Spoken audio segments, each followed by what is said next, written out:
நாடுகின்ற மறைகளெல்லாம் நாம் அறியோம் என்று நாடி உரை தலமறவே நல்ல மணி மன்றில்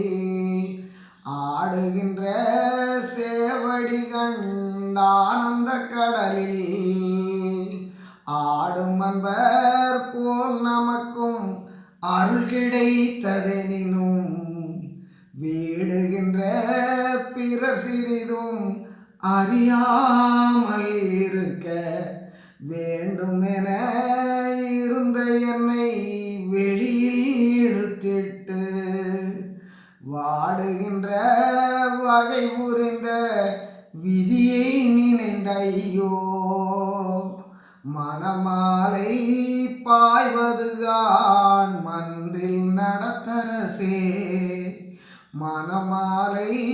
பாய்வதுதான் மன்றில் நடத்தரசே நாடுகின்ற மறைகளெல்லாம் நாம் அறியோம் என்று